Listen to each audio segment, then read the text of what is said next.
O Brasil, gente, está a 2 passos do precipício. Se for vitoriosa a campanha eleitoral do lulismo internacional, tomando posse do que ele plantou nos nossos vizinhos com a mesma receitinha do Foro de São Paulo que ele está aplicando agora aqui no Brasil, se eles constituírem a força armada da ditadura, né, seja pelo cerco das polícias militares e as forças armadas que já estão encurraladas aí, seja pela criação dessa Guarda Nacional que está anunciada, não tem mais volta. Não tem mais volta. Essa e as próximas muitas gerações desse continente inteiro podem dar adeus para sempre ao pouco de liberdade e de democracia de que eles já desfrutaram até hoje. Quanto mais a loucura avança, maior é o meu alarme. O Brasil ainda não entendeu claramente o que é que está lhe acontecendo. Fica discutindo infindavelmente firulas legais e constitucionais contra e a favor de cada golpe recebido, como se ainda houvesse lei, como se ainda houvesse Constituição ou qualquer poder além do que é exercido pela polícia política do lulismo, né, que atualmente está dividida entre o Alexandre de Moraes e o Flávio Dino, né. Fica debatendo a dimensão econômica dessa operação para internacionalizar e tornar continental o golpe do lulismo, como se o único efeito dela fosse o quanto ela vai acrescentar ao desequilíbrio fiscal já contratado exclusivamente para o Brasil, né?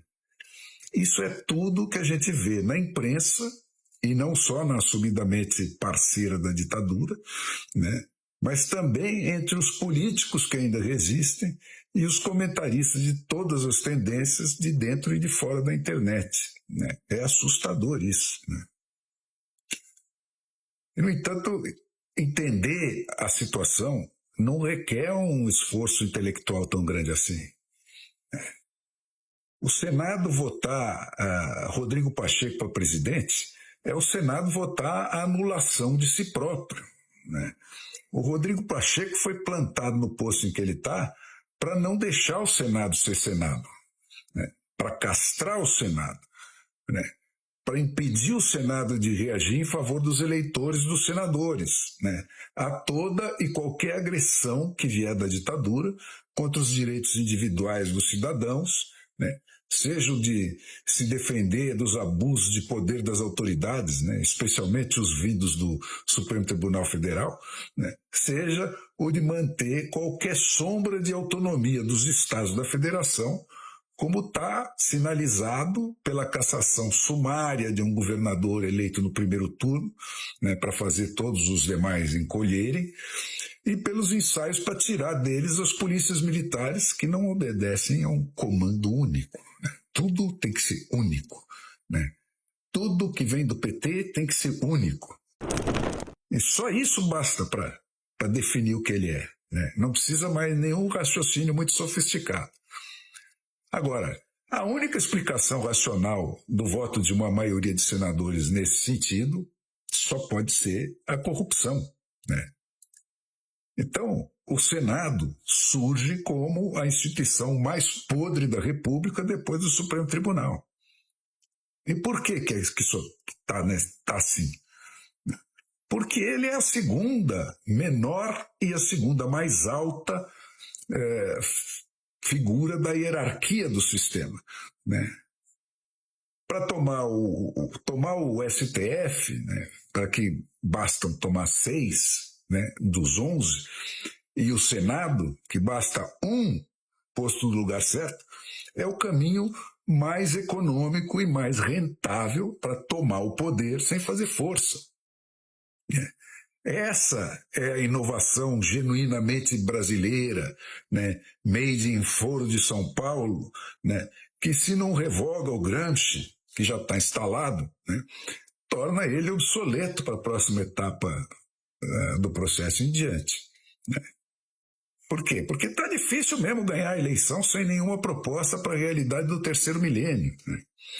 Esse negócio de raça, de gênero e outros conflitos fabricados ainda movem aí alguns idiotas mas nem com a imprensa comprada inteira fazendo força consegue mobilizar um eleitorado suficiente, né? Basta ver o Congresso que foi eleito no dia 2 de outubro, né? O povo sabe o que estão armando para ele e fez o que ele pôde para se defender. Mas todo o sistema vem sendo trabalhado há anos para tornar fácil, uma baba atrair o povo, mesmo tendo apenas uma ínfima minoria envolvida na manobra, né? O trabalho preparatório, né, foi emparedar progressivamente a vontade popular num gueto, né, mediante a invenção de sistemas eleitorais capazes de fraudar legalmente a vontade popular. No nosso sistema dito proporcional, o povo vota num nome e elege outro, né, sem precisar de hacker, né? A muralha que finalmente fechou as últimas saídas desse gueto, né, foi a estatização dos partidos políticos e das campanhas eleitorais, né, que isolaram completamente o Brasil real do Brasil oficial. Agora, pensa um pouco, gente. Ninguém se dá o trabalho de murar guetos para nada, né? Como a história mostra em infinitas repetições, né, uma vez isolado o alvo, né, e morta toda a resistência com assassinatos pontuais de direitos e de proteções dos indivíduos, como esses que estão sendo perpetrados aí em ritmo alucinante desde a nossa versão do incêndio do Reichstag, né, está se aproximando a hora de passar da tapiação retórica para o extermínio, né, com o bombardeio direto e assumido da democracia que restou no Brasil. Essa dimensão econômica do golpe está, né, avançando com a mesma sem cerimônia, né? O Lula está totalmente despreocupado com a economia, a ponto de deixar ela nas mãos de um Haddad, porque não pensa mais em cativar eleitores, né? Só por isso. Ele se sente plenamente dispensado daquela chateação de fingir que ele não é o Lula, né, que ele teve que aguentar no passado, né? O que é muito mais do que só sintomático, né? A entrega do BNDES para o Aloysio Mercadante e da Petrobras para esse João Paulo Prats, né, que é um senador suplente em exercício, né, ambos violando frontalmente a lei das estatais, né, tem um propósito que é ululantemente evidente, né? Nunca existiu qualquer critério técnico nesses empréstimos internacionais do Lula do passado. Aquilo só foi um ensaio, né?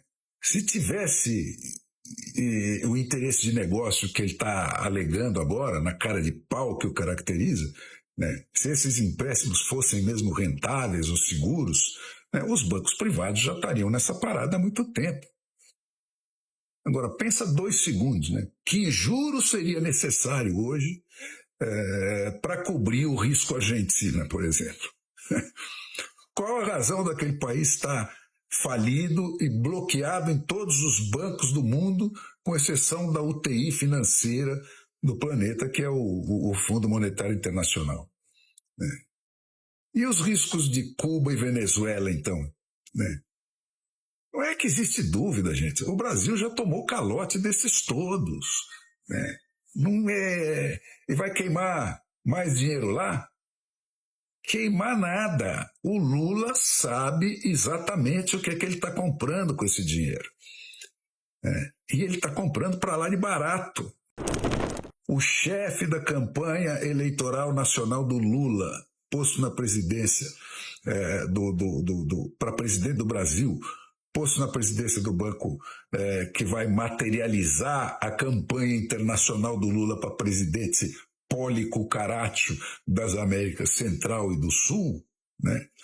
E a colocação do senador do PT que está sendo plantado na Petrobras, né, igualmente frontalmente contra a lei das estatais, né? Ele está lá, ele está sendo posto lá porque o BNDES só distribui o dinheiro com que o Lula quer ir às compras, né? Quem produz esse dinheiro, como a Lava Jato demonstrou com toda a cuidade do mundo, né, que fez ela tão odiada pelo PT, é a Petrobras, né? Esse barulho em torno da volta do subsídio ao consumidor no preço dos combustíveis, tá? É o milho, né? É o milho que essa turma espalha para agarrar os frangos que eles vão assar, né? Ele está só enfiando uma moedinha no bolso dos otários para tirar os olhos deles dos enormes baús que são as refinarias, as plataformas marítimas e as outras grandes, gigantescas vacas leiteiras de bilhões de dólares que estão penduradas na Petrobras e nas outras estatais que eles querem voltar a ordenhar, né? Agora, dizer que tudo isso está acontecendo na velocidade e com a brutalidade em que está acontecendo para defender a democracia, né, é ofensivo à inteligência de qualquer mentecapto, né? O Brasil, gente, está a 2 passos do precipício, né?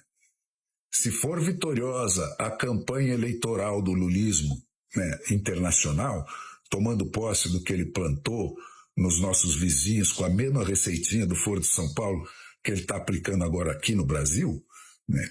Se eles constituírem a força armada da ditadura, né, seja pelo cerco às polícias militares e às forças armadas que já estão encurraladas aí, seja pela criação dessa Guarda Nacional que está anunciada, não tem mais volta, né?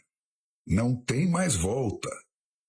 Essa e as próximas muitas gerações desse continente inteiro podem dar adeus para sempre ao pouco de liberdade e de democracia de que eles já desfrutaram até hoje.